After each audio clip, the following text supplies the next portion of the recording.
Halo Smart Drivers, selamat datang di Buckle Up.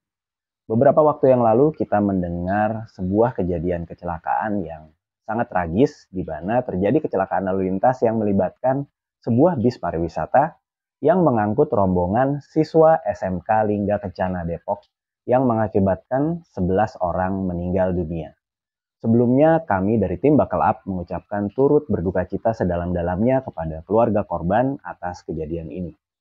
Dalam video kali ini, kita akan coba membuka fakta-fakta yang terjadi di sekitar kecelakaan ini. Tentunya, supaya ke depannya paling tidak kejadian-kejadian seperti ini tidak terulang lagi di masa depan. Bersama saya, Agung Yuniharto, Your Safety Buddy.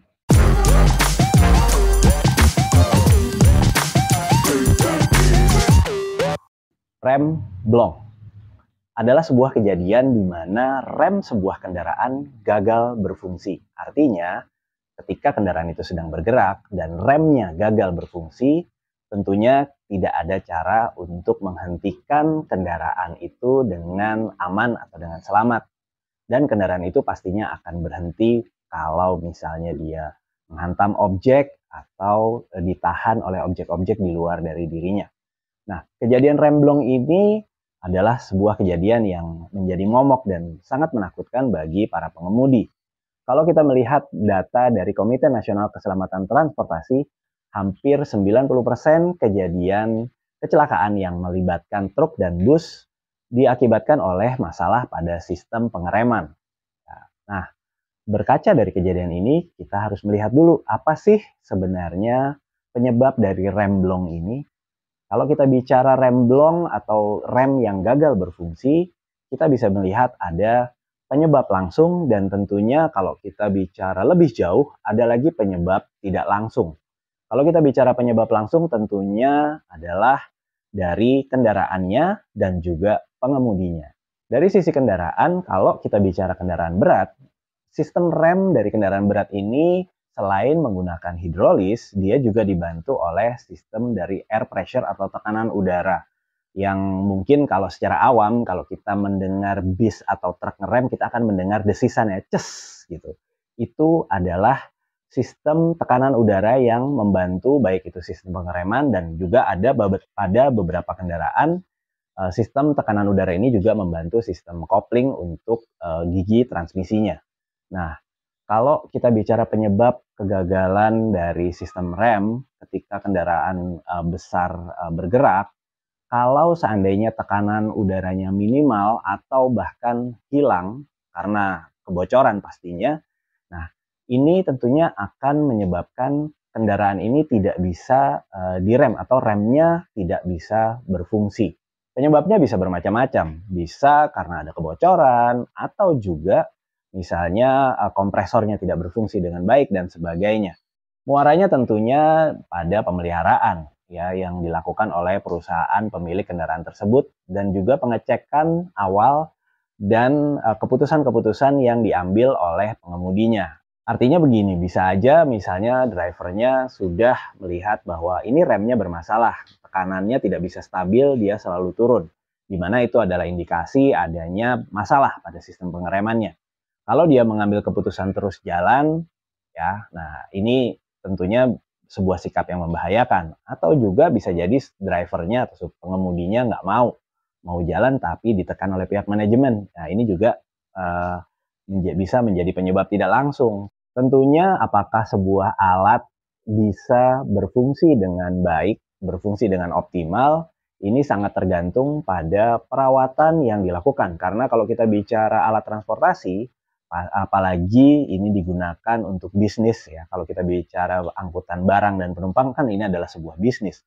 Dia tentunya harus diawasi supaya tetap bisa berfungsi secara optimal. Disinilah manajemen perawatan yang dilakukan perusahaan pastinya berperan penting. Kemudian juga faktor penyebab langsung yang lain adalah dari sisi awak kendaraan. Apakah misalnya awak kendaraan ini memang sudah menguasai teknik yang tepat untuk mengoperasikan kendaraan tersebut. Artinya misalnya dia tidak pernah menggunakan atau jarang sekali memanfaatkan engine brake. Kalau di kendaraan besar di situ juga dilengkapi exhaust brake. Ya, mungkin kalau smart drivers naik bis, ketika mengurangi kecepatan, kita sering mendengar ada suara brrrr. Nah, seperti itu mereka sedang mengaktifkan retarder atau exhaust brake yang menggunakan tekanan dari gas buang sehingga membantu untuk menambah tenaga mesin bisa menahan laju kendaraan. Nah, apakah si awak kendaraan ini memanfaatkan hal itu atau tidak? Ya, karena bisa jadi ada juga beberapa awak yang enggan untuk menggunakan fungsi tadi. Karena anggapan-anggapan bahwa kalau kita mengaktifkan engine brake akan lebih boros dan sebagainya sehingga membuat uh, pengeluarannya jadi lebih besar dan sebagainya. Nah, rumor-rumor atau omongan-omongan seperti itu tentunya diakibatkan kurangnya pengetahuan dari sisi awak ini, apakah orang yang diserahkan tugas untuk mengemudi ini memang sudah mempraktekkan teknik yang benar atau tidak, atau misalnya dia sebenarnya jago tapi karena termakan oleh omongan-omongan yang seperti tadi justru melakukan tindakan yang membahayakan. Nah, ini bisa juga terjadi atau menjadi penyebab tidak langsung dari terjadinya kegagalan fungsi rem. Sekarang bagaimana dengan penyebab tidak langsung? Ya, penyebab tidak langsung ini berkaitan dengan manajemen dari penggunaan kendaraan tersebut. Tentunya yang pertama kita bisa bahas misalnya terkait dengan perizinan. Kalau kita bicara angkutan umum, apakah itu angkutan barang maupun penumpang, tentunya ada yang dinamakan dengan misalnya uji kir. Ya, di sini dilakukan setiap 6 bulan sekali oleh pihak pemerintah, dalam hari ini Dinas Perhubungan, untuk memastikan benar kendaraan ini memang layak untuk digunakan. Poin-poin uji kir ini ada sangat banyak.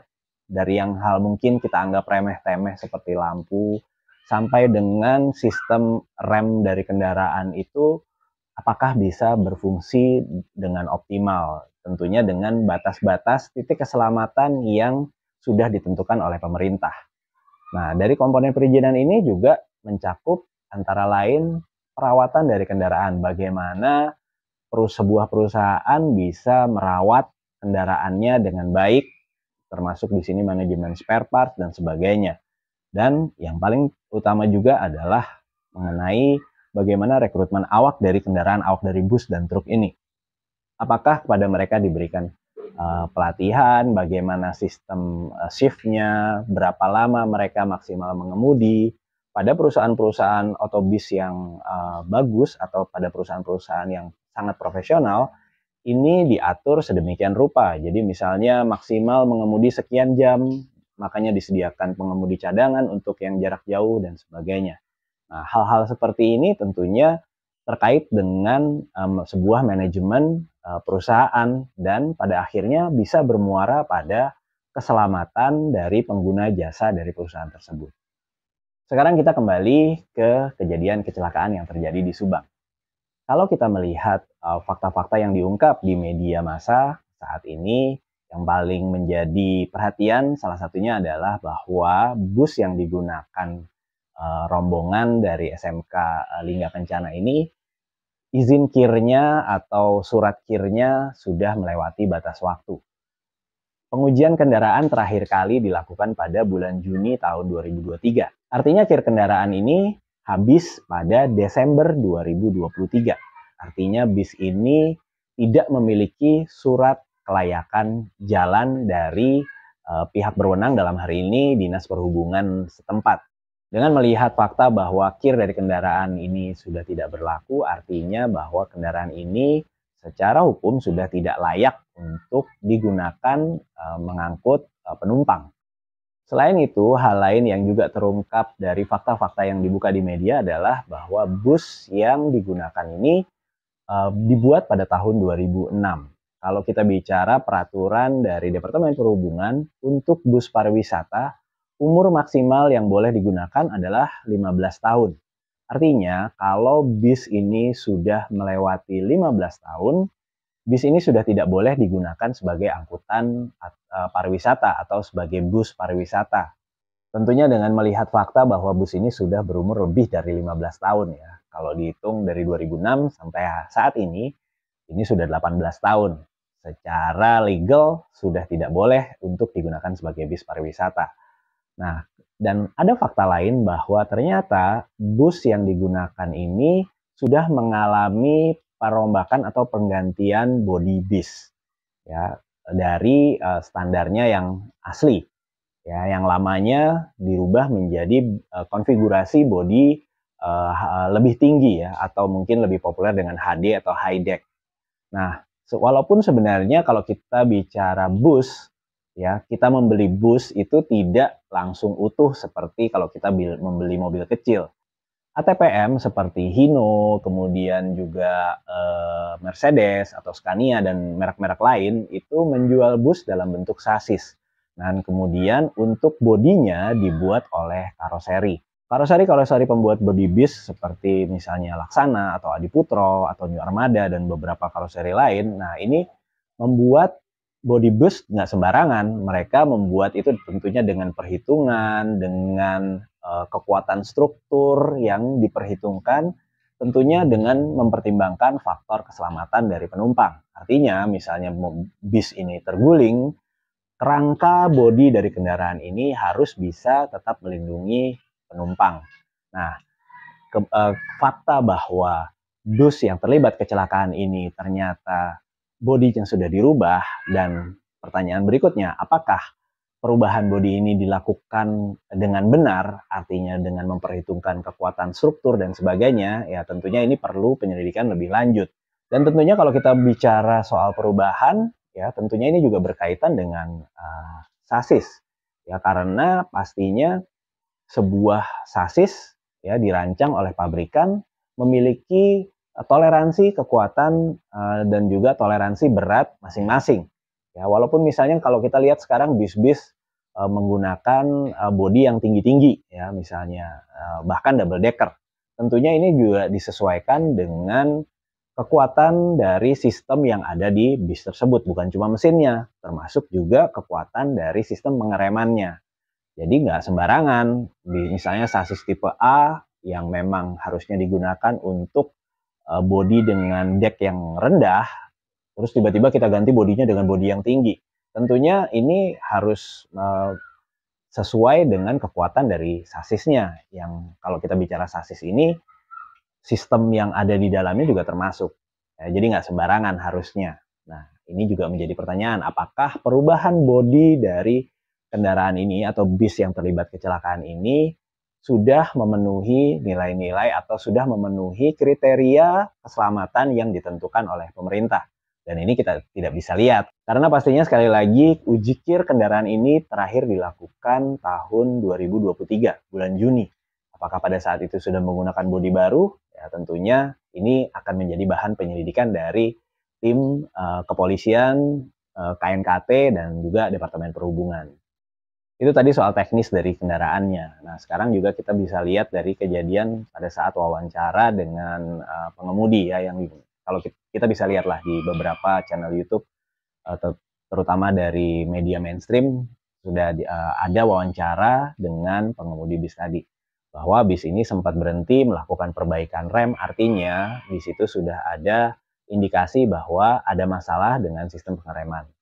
Tapi tentunya untuk penyelidikan hal apa yang menjadi penyebab dari kecelakaan ini pastinya sedang dilakukan oleh pihak Komite Nasional Keselamatan Transportasi dan juga pihak kepolisian serta juga tentunya Departemen Perhubungan. Sekarang ke depannya bagaimana kita bisa menghindari kejadian seperti ini terulang lagi. Ada banyak langkah yang bisa diambil oleh banyak pihak. Yang pertama misalnya dari pihak pemerintah mungkin bisa memperluas atau mensosialisasikan bagaimana sih cara masyarakat bisa mengecek apakah bus yang mereka sewa ini surat-suratnya lengkap atau tidak. Mungkin memang sekarang sudah ada, misalnya lewat aplikasi Mitra Darat, kita bisa melihat apakah bus tersebut layak jalan dalam artian sudah melakukan uji kir dan apakah kirnya masih berlaku atau tidak. Nah, ini di aplikasi ini kita tinggal memasukkan nomor polisi dari kendaraan tadi dan kita bisa lihat statusnya, apakah dia uji kirnya bagus atau tidak. Ya, nah ini tentunya bisa lebih baik kalau disosialisasikan lebih luas ke masyarakat supaya lebih banyak orang tahu dan juga akhirnya orang-orang bisa menjadi concern atas barang yang mereka sewa. Karena mungkin hari ini berapa persen sih orang yang menanyakan, "Ini suratnya bener nggak? Kirnya bener nggak?" pada saat dia nyewa bis, ya. Kemudian juga mungkin dalam hal ini pihak Dinas Pendidikan bisa memberikan panduan, pedoman terkait dengan keselamatan, eee, untuk, sekolah-sekolah yang, mengadakan acara seperti studi tour. Ya mungkin panduan ini bisa misalnya kalau untuk, menyewa bis, apa-apa saja yang harus diperhatikan, dilihat. Ya paling tidak mengecek apakah kendaraan ini layak atau tidak dari, KIR-nya atau dari, surat-suratnya, dokumen-dokumennya bahwa mobil ini memang, layak jalan. Ya tentunya juga bisa memanfaatkan teknologi dengan aplikasi tadi. Ya tentunya kalau dibuatkan panduan seperti ini, bapak-bapak dan ibu guru yang menjadi panitia dari sebuah studi tour misalnya, ini bisa, menjadi, melakukan tindakannya bisa lebih terarah dan terstruktur. Ya tentunya minimal memeriksa, dokumen dari kendaraan tadi, apakah benar sudah ujikir atau tidak. Ya kita bicara, melihat ini bukan berarti harus ngecek mobilnya, buka mesinnya, sebagainya, karena memang itu pasti di luar kapasitas kita. Tapi paling nggak kita sudah melakukan satu langkah, strategis untuk meyakinkan bahwa mobil ini memang benar-benar layak untuk digunakan. Nah, lalu bagaimana dengan kita selaku masyarakat atau orang tua murid atau juga misalnya keluarga, ya bisa juga kan kita pergi sekeluarga menyewa bis. Ya tentunya kita juga proaktif. Ya, yang pertama tentunya dari memilih dari perusahaan mana bis ini akan kita sewa. Ya tentunya jangan, mudah tergiur oleh harga murah. Bukan berarti yang murah itu jelek, enggak. Tapi yang pasti kalau, perusahaannya itu yang bagus, dia akan, memiliki perawatan kendaraan yang baik, ya. Karena kalau bicara keselamatan, tidak akan lepas dari perawatan kendaraan. Tentunya dengan perawatan yang baik, ya, bisa meminimalkan terjadinya kegagalan fungsi dari sebuah kendaraan. Selain itu juga, ya di mobil-mobil atau di bus-bus yang, saat ini ada, sebagian besar apalagi bis pariwisata, tentunya sudah diwajibkan, di setiap kursi ada sabuk pengaman. Ya tindakan kita setelah memastikan bisnya misalnya sudah lolos uji KIR, pada saat duduk di bus juga kita selalu mengenakan sabuk pengaman. Walaupun kita duduk di bagian tengah, di belakang, tapi ketika sudah ada sabuk pengaman, ya kita pakai, kita gunakan. Karena, kita nggak pernah tahu apakah kapan terjadinya kecelakaan, ya minimal dengan kita mengenakan sabuk pengaman, risiko terhadap diri kita juga bisa kita tekan seminimal mungkin. Selain itu, sebagai anggota masyarakat kita juga harus kritis sehingga kita bisa mendorong terjadinya perubahan-perubahan ke arah yang lebih baik. Sehingga tentunya kita bisa menjadikan jalan raya menjadi tempat yang lebih aman untuk kita semua. Stay smart on the road.